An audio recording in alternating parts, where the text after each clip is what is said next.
नमस्कार दोस्तों, हाल ही में एक बड़ी चीज नेपाल भारत बॉर्डर से निकल कर आई है, जहां पर सुनने को ये मिला है। साथ ही एक वीडियो भी जारी हुआ है जहां पर कुछ नेपाली लोगों को भारतीय लोगों को मारते हुए देखा जा सकता है। तो जैसा कि डिटेल मिली, ये भारत के धारचूला के आसपास का वीडियो है और जैसा कि हम जानते हैं कि काली रिवर भारत और नेपाल के बॉर्डर को इस एरिया में बांटती है और वहीं पर धारचूला के तटबंधन का काम भारत की तरफ से चल रहा था, जिसको लेकर ही नेपाल की तरफ से पत्थर बरसा गए उन काम करने वाले लोगों के ऊपर। इन पत्थर बरसाने की वजह से कई मशीन डैमेज हुई, साथ ही साथ ड्राइवर्स भी इंजर्ड हुए हैं। लेकिन वर्कर्स के साथ ऐसी चीज होना काफी गलत है, क्योंकि वो एक आम वर्कर हैं और वो बेचारे 2 वक्त की रोटी के लिए जो उनसे कहा जाता है वो करते हैं। लेकिन आखिरकार ये कुछ नेपाली लोग क्यों पत्थर बरसा रहे थे इस काम के चलते, दोस्तों इसको लेकर कोई पुख्ता चीज निकल के सामने नहीं आई है। लेकिन आपको बता दें कि ये काली रिवर भारत और नेपाल का बॉर्डर डिस्ट्रीब्यूट करती है। अब भारत अपनी नदी की तरफ तटबंधन का काम कर रहा था, क्योंकि आमतौर पर देखा गया है कि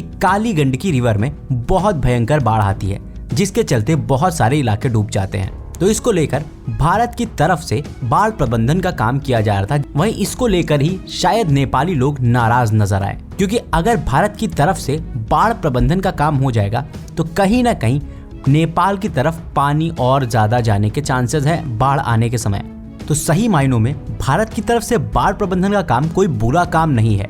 यही काम नेपाल की सरकार को भी कराना चाहिए, क्योंकि आमतौर पर जब भी बाढ़ आती है तब नेपाल के कई इलाके डूब जाते हैं, लेकिन सरकारें उन पर सोई रहती हैं। नेपाल की सरकार को भी कहीं ना कहीं बाढ़ प्रबंधन का काम तेजी से शुरू कर देना चाहिए, जिससे लोगों को परेशानी ना हो। तो कहीं ना कहीं भारत की तरफ बाढ़ प्रबंधन का काम होने से नेपाल की तरफ असर तो पड़ेगा, इसमें कोई दो राय नहीं है। लेकिन इस मामले में भारत को भी गलत नहीं ठहराया जा सकता है, क्योंकि वो अपने सिटीजन्स की भलाई के लिए तो काम करेंगे ही करेंगे और उस पर नेपाल कुछ कर नहीं सकता। सही मायनों में नेपाल जो कर सकता है वो ये है कि नेपाल भी पैरेलली बाढ़ प्रबंधन का काम करना शुरू कर दे, जिससे ये बाढ़ प्रबंधन का काम दोनों तरफ हो जाए और दोनों तरफ के लोगों के लिए यह सुविधाजनक रहेगा। आपकी क्या है इस पर राय? कमेंट बॉक्स में कमेंट करके जरूर बताइएगा। धन्यवाद।